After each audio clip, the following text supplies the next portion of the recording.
Hello, cinema friends. Welcome to another edition of Cinesundry. I'm your host, Markus Seaberry, and today we're going to be reviewing a Wild West tale, The Harder They Fall.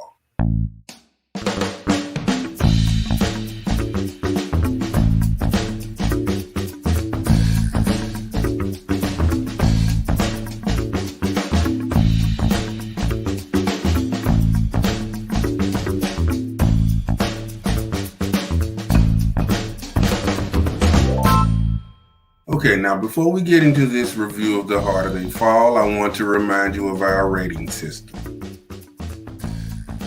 Alright, now if it's an excellent film, probably one of the best films you've seen all year, it's going to get the rating of auteur. That's our top rating. If it had good moments, but it doesn't quite blow you away, it's going to get that middle rating of middling.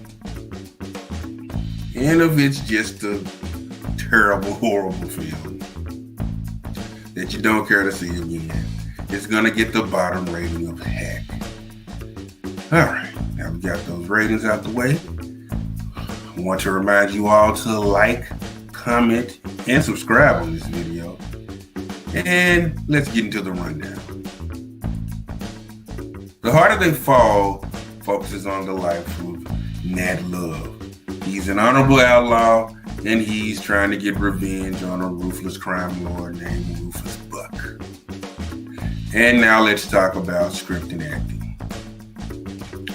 I thought the script was clever, had a lot of clever dialogue, a lot of interesting action. I loved that the violence was graphic and had real world consequences. You know, this isn't like playing cowboys and Indians in the backyard where you were literally got heavy and it got real. I enjoyed that. And in terms of acting, this cast is stellar. It is just full of established and up-and-coming black actors. And first off, as Nat Love, we have Jonathan Majors. Again, he's like an honorable outlaw. He's a tough guy. He's focused. He's all about his vengeance. And Jonathan Majors has just been giving solid performance after solid performance lately, from Lovecraft Country. You saw him in Loki. He's going to be in another Marvel Universe film, the next Ant-Man and Wasp. This guy's tough. He is a solid leading man, and he's definitely one to watch. And then next I want to talk about Jazzy Beats. Jazzy Beats plays Stagecoach Mary. She's tough. She's fiercely independent. You know, she's not waiting on handouts. She's just trying to get it done and make it happen. It's another solid performance from Jazzy Beats.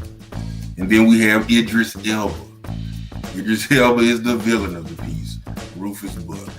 He's cold and menacing, and he's just unapologetic. He's bad. He doesn't care.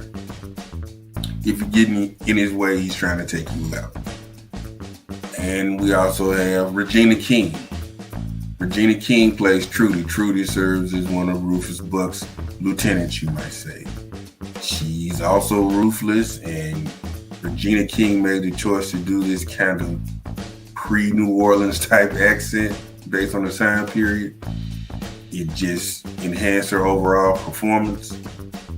Another great stellar performance from the Oscar winner, Regina King. And we also have LaKeith Stanfield. LaKeith Stanfield is Cherokee Bill. Cherokee Bill is a character that's interesting because he seems to have a sense of honor, but he's also vicious and ruthless. And you've seen LaKeith Stanfield in things like Judas and the Black Messiah and the TV show Atlanta and The Photograph of Issa Rae.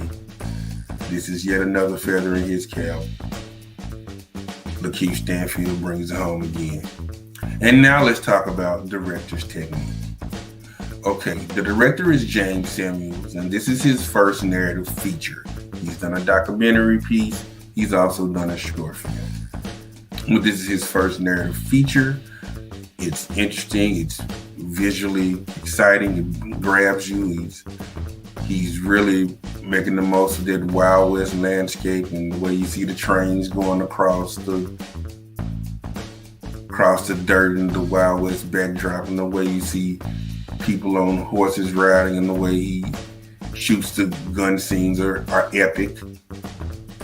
And I also love the fact that he's a composer for the film, because his music choices also enhance your overall enjoyment of every scene. And he also made me a believer in something I normally don't care for. I normally despise when they use modern music in period pieces. I normally do. However, this time, James Samuel's use of hip-hop and reggae tracks, they just brought me in. They didn't detract from my enjoyment of the film.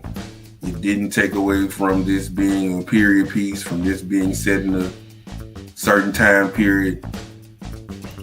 They fit. They made the product better. And I just sat back and enjoyed the ride. And now let's talk about sentiment and rating. Actually, my sentiment when I finished this was one of satisfaction. I feel very fulfilled. It was a great revenge tale. It was, cool to see a Western. There's not a whole lot of Westerns out there.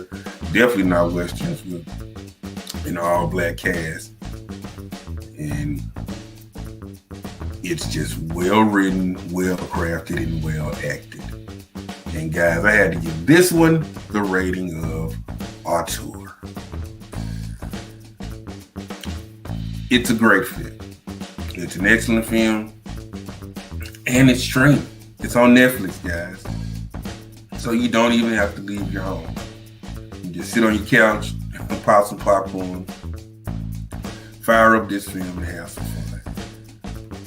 And also, I'm just glad that it was made, because it's cool to see black people in different stories. We don't always have to be in urban crime dramas or slave dramas. We can be cowboys. Historically, we were cowboys. Most of the characters in this film actually existed in real life. So check it out. And that's going to do it for me on this edition of Cinesundry. I've been your host, Markus Seaberry. And remember, take a little time. Treat yourself to a movie. I'll see you next time.